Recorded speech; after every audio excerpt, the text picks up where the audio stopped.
Psicopatas do cotidiano, Katia Meckler. Esquizotípico, no limite. Numa regressão a vidas passadas, a missionária Luz do Sol descobriu que foi uma cigana na Idade Média. Finalmente, encontrou explicação para sua facilidade em ler mãos, enxergar a cor da aura e ter premonições. Há alguns anos, trocou Ana Cristina de batismo pelo seu pseudônimo. Acredita que Luz do Sol combina mais com sua missão de vida. Desde a infância, seu jeito pouco convencional chamava a atenção. Gostava de ir para a escola vestida de princesa, usava trança só de um lado e, com frequência, calçava um sapato de cada cor. Na adolescência, fez parte de um pequeno grupo que, nos fins de semana, se despencava até lugares remotos em busca de contato com extraterrestres. A missionária conta que 2 colegas foram abduzidos, mas ela não teve a mesma sorte. Tentou uma viagem espiritual mais profunda numa seita mística. Passou 3 anos de pé no chão, plantando, colhendo e tomando o chá do pensamento mágico. A comunidade faliu e ela sentiu que era hora de uma nova missão: a cura pelas mãos. Diariamente, percorre o hospital oferecendo ajuda aos pacientes. Cada dia escolhe um traje de cor diferente para facilitar a limpeza dos chakras. O administrador do hospital não gosta daquela figura esquisita circulando pelos corredores, mas a ordem de permitir a entrada de luz do sol veio da diretoria. Os pais da missionária eram muito amigos do dono do hospital e deixaram uma bela herança para ela, que nunca precisou trabalhar. Aos 45 anos, seu sexto sentido lhe diz que muitas pessoas torcem o nariz para sua presença e não têm boas intenções. A enfermeira Sônia é exceção. Seus vizinhos, por exemplo, não entendem que gatos são seres de luz e que não podem ficar abandonados na rua. Toda vez que encontra um bichinho, ela o leva para casa. Chegou a ter 20 gatos, mas recebeu uma intimação do condomínio e ficou com 5. Os animais são a única companhia de Luz do Sol. Seus 3 irmãos pouco aparecem e já sugeriram que ela procurasse ajuda. Ela reagiu muito mal à ideia. Depois disso, se isolou de vez. Diz que não há mal algum em viver no seu mundinho e que os outros não têm conexão espiritual para entendê-la. Excêntrico.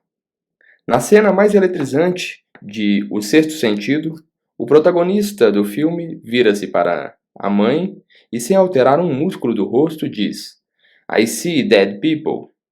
Eu vejo pessoas mortas.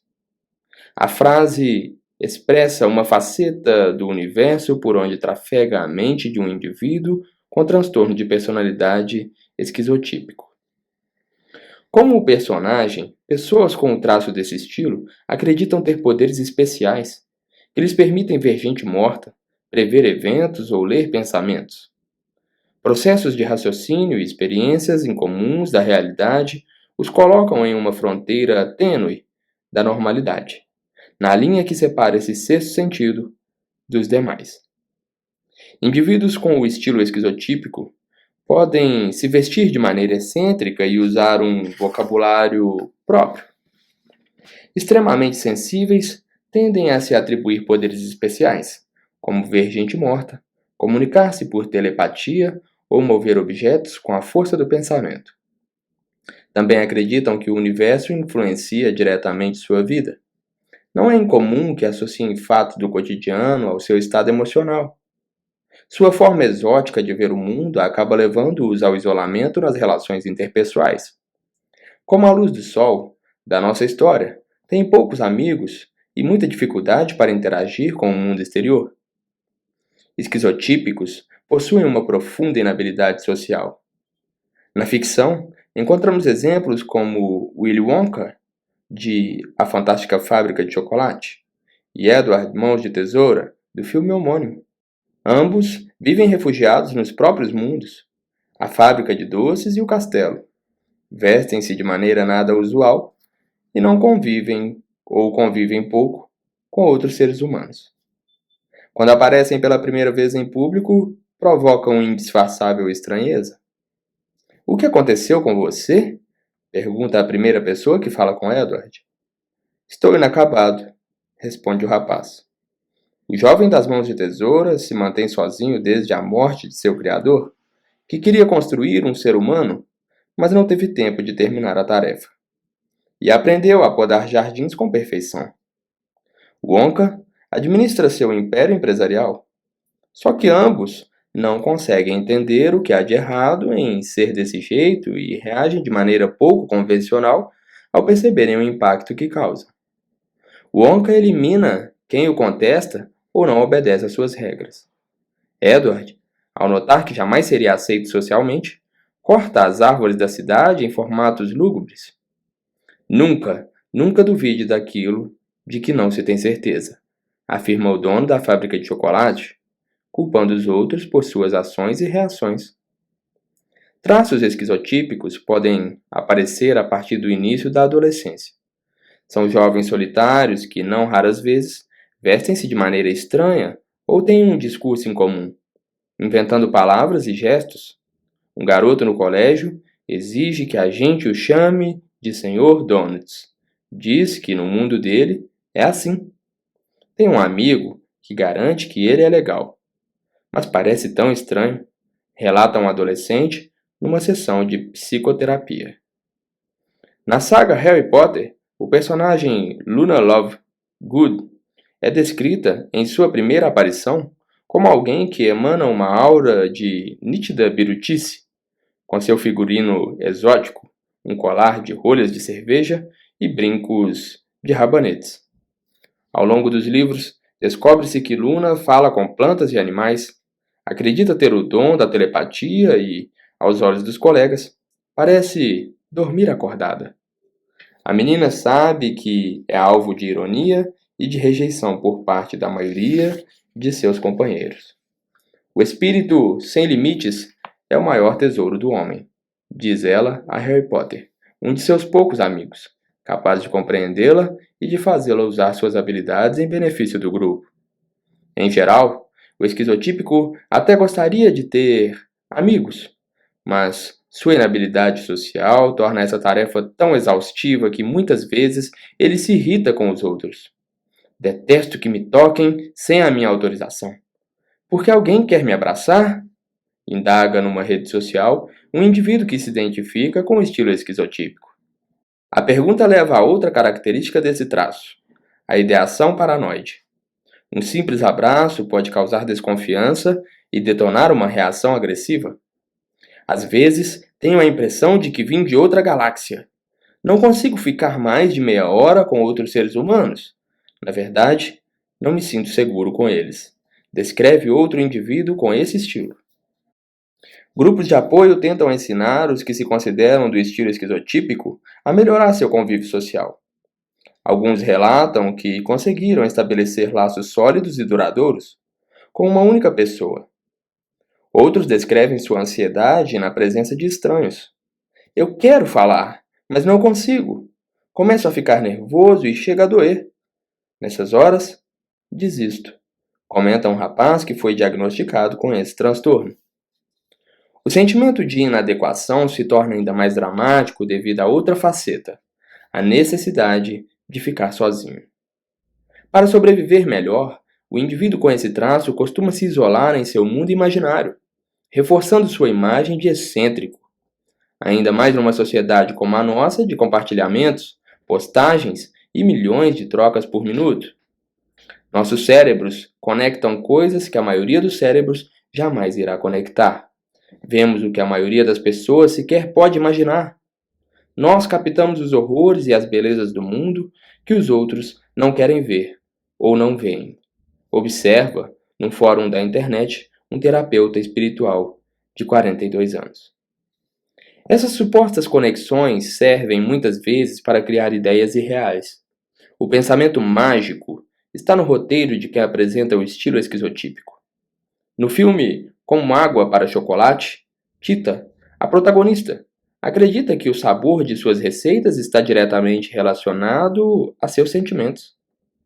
Uma linda metáfora romântica na ficção, mas que, na vida real, causa constrangimento e mal-estar tanto ao indivíduo com essa natureza quanto às pessoas que o cercam. Outro dia, olhei um quadro de Picasso e achei que foi feito para mim. Não sei como, porque ele morreu antes de eu nascer. Mas sou eu ali. Os olhos, a expressão. Minha única amiga acha que estou piorando, conta uma jovem paciente em referência a uma obra da fase cubista do pintor espanhol. Estamos sempre buscando o sentido de tudo e isso nos faz sentir diferentes, especiais, mágicos. Um alienígena, comenta uma jovem em referência a outro traço, a tendência a alterações nas percepções sensoriais. Com naturalidade, o indivíduo do estilo esquizotípico relata sentir a presença de uma pessoa ou ouvir uma voz sussurrando seu nome. É o tal sexto sentido, que é retratado em histórias de poderes sobrenaturais, telecinésia, capacidade de movimentar objetos à distância, leitura da mente, enfim, experiências semelhantes à ilusão ou alucinações. Pense em Dom Quixote, o personagem de Miguel de Cervantes. Nascido numa família rica, ele passa a infância e a adolescência entretido com romances de cavalaria. Na vida adulta, incorpora o cavaleiro medieval e sai em busca de aventuras. Combate moinhos de vento acreditando serem gigantes.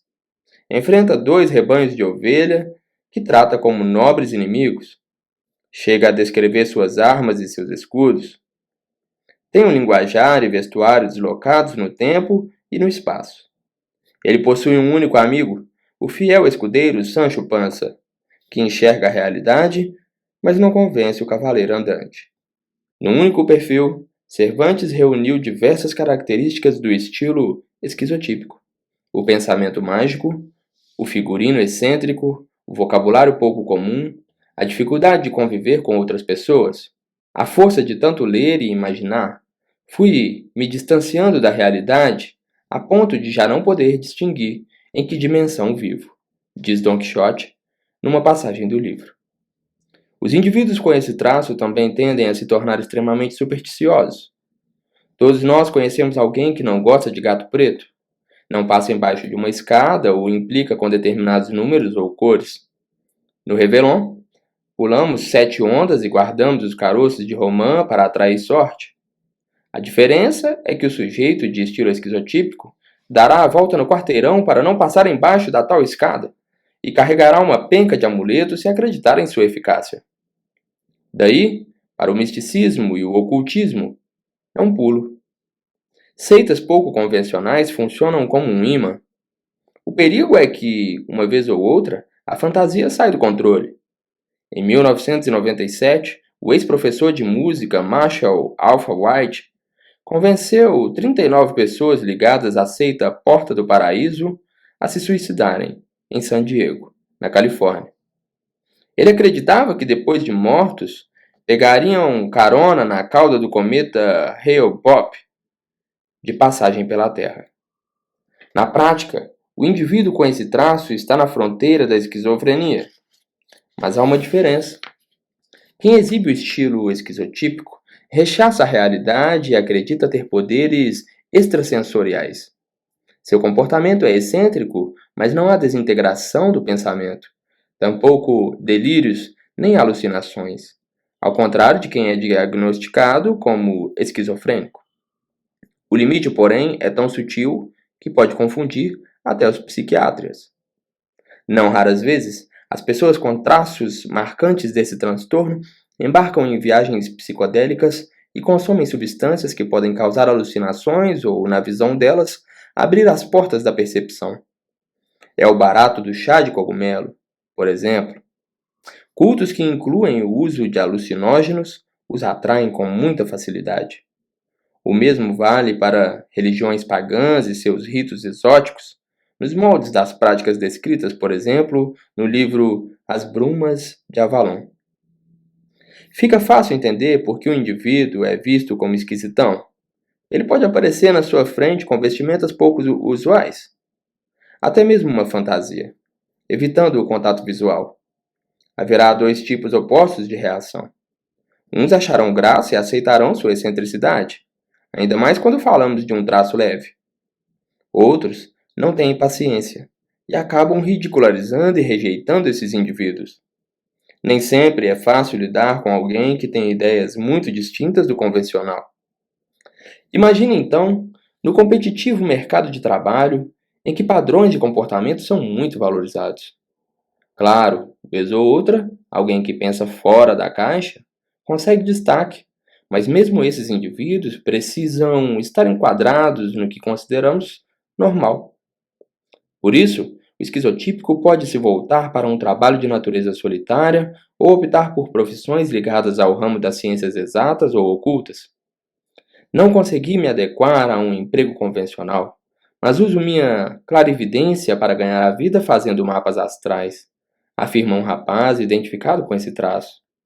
Alguns estudos fazem uma associação entre criatividade e esquizotipia, do mesmo modo que relacionam o transtorno de personalidade esquizoide à imaginação fértil.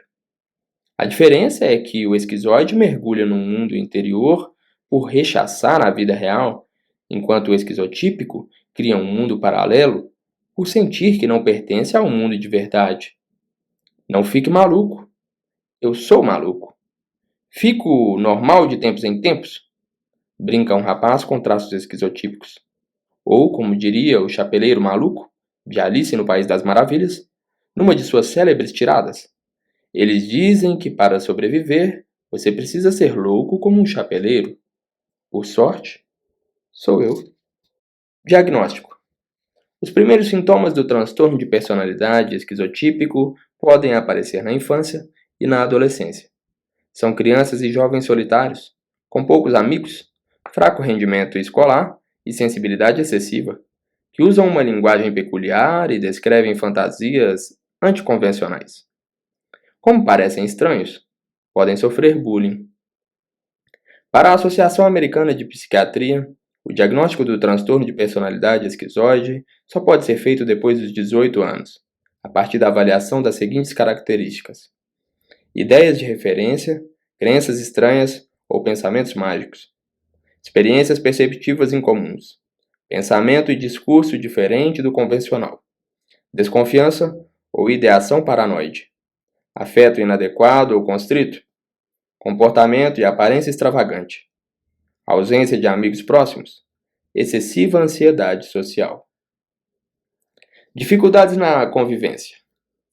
Do script de um esquizotípico podem sair características que causam desconforto e mal-estar, tanto para ele quanto para as pessoas que o rodeiam.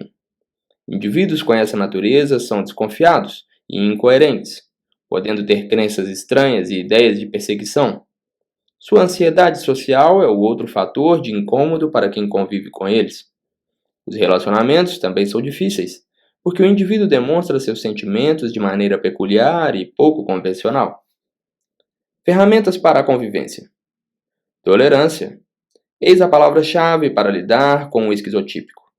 Se você convive com um, deve respeitar seu jeito diferente e excêntrico de ser, evitando ridicularizá-lo. Não perca tempo tentando modificá-lo. Ele não compreende seu problema e não percebe o possível mal-estar que causa ao outro. Porém, em casos de ansiedade intensa, depressão e sintomas psicóticos agudos, deve-se recorrer à ajuda especializada. No dia a dia, demonstre interesse por suas ideias e opiniões. Isso ajudará a criar laços e a facilitar a relação de vocês. Não espere que alguém com esse traço seja cuidadoso com tarefas domésticas, já que ele não se preocupa com obrigações como pagar as contas ou manter a despensa cheia.